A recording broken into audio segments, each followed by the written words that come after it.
Welcome to Sponge Humidity. This is a brand new lab that I thought about my own little pea-sized brain.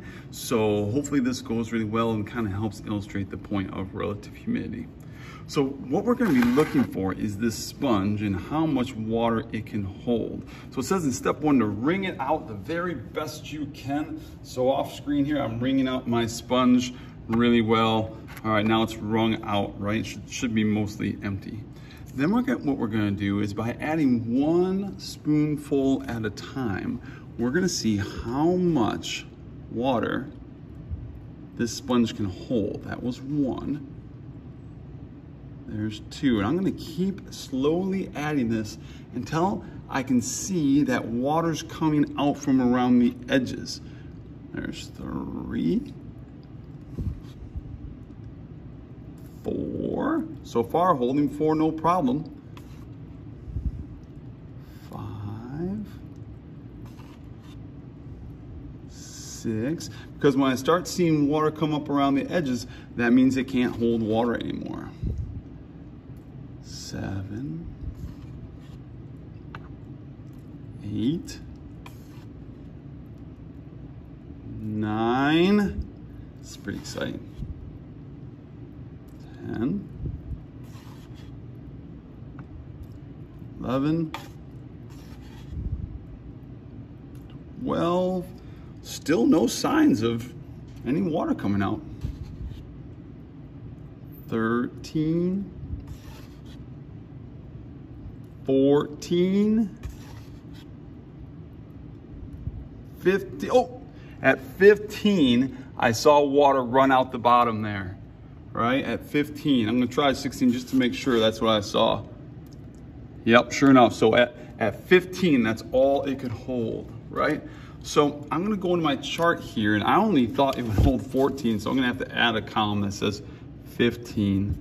But at 15, so at 15 spoonfuls, it was 100% relative humidity.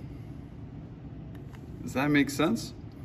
So now we gotta figure out, well then at what percent are all of these, right? What's at 14 then, when we weren't at 15 yet, at 14 what was our humidity? And the way you do that is, well, we had 14 tablespoons and it could possibly hold 15.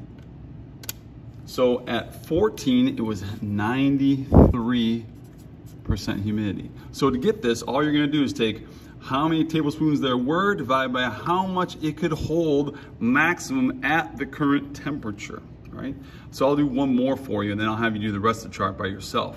So when it was at 13 divided by 15, right, that would be 86.6, we'll round that to 87%. So in other words, what we're saying here is when we had 13 tablespoons in there, it was 87% full. So let's do one more, I guess. 12 divided by 15. So when we had 12 spoonfuls in there and it could hold 15, that was 80% full, or 80% relative humidity. All right. Go ahead and we're gonna pause the video here and you can go down the rest of the way and figure out the percent saturation for the rest of these. Okay, welcome back. Now to start this next phase, we're gonna have to empty our water again. So I'm gonna take that over here. I'm gonna squeeze all of those 15 tablespoons out of it. I gotta really squeeze it lots of different directions and ways. Because again, when we are starting, we're hoping that there's 0% full, right? Because there are 0 tablespoons left in it, we hope. All right. But this time, instead of starting with it full, we're gonna simulate an air mass being colder. And as we know, when things get colder, what happens? Things contract. So imagine air moving away from Earth's surface, it would be contracted. So we're gonna fold it hot dog style, and we're gonna add 2 of these really cool clip thing. I don't know if these have a name or not. What is the binder clips is what the box says, binder clips. And we're gonna put one there, and we're gonna put one here. Okay, cool. Now I'm gonna have to separate them a little bit because I gotta be able to pour the tablespoons to actually hit the sponge. So we'll try it like that now, all right? And let me dry this out real quick. Just to make sure I can see. And then it's not sucking up any water that was already there. In fact, a nice wrinkle for this experiment would be to put a dry piece of paper towel in there. That way I'll be able to see it easier. We'll try. See, we're making stuff up on the fly, kids. All right, so we're gonna go through the same process and see how many spoonfuls of water that the sponge can handle now that it's been contracted, right? I assume it's gonna be less. So let's try this. Ooh, 1. This is gonna be tricky. You can see I missed a little bit, so I'm gonna have to get closer here. 2. This is gonna be tough. 3.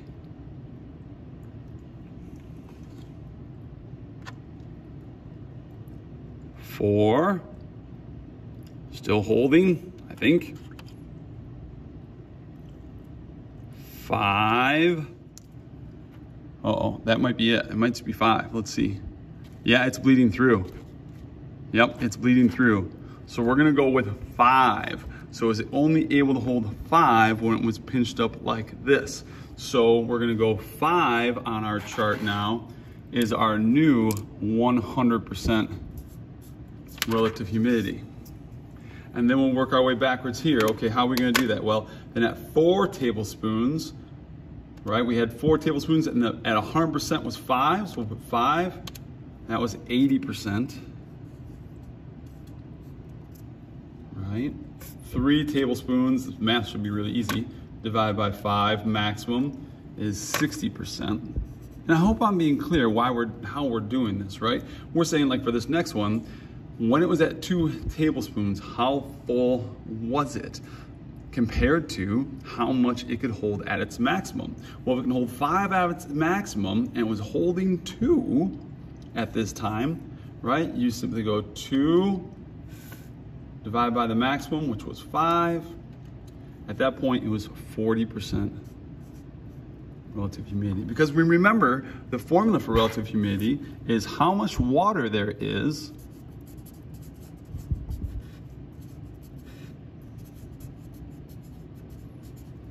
divided by the maximum amount air can hold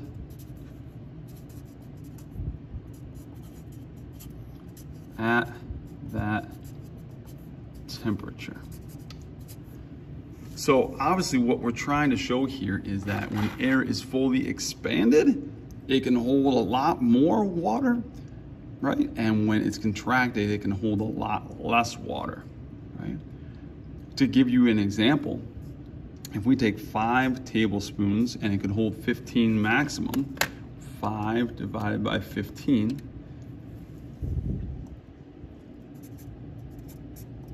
33%. So when it was this warm, this expanded, 5 tablespoons only took up 33% of the room. But when we folded it up like this, we contracted it really huge, right? Now 5 tablespoons takes up all of the room, it's 100%. I hope this helps you understand relative humidity. Have a great day.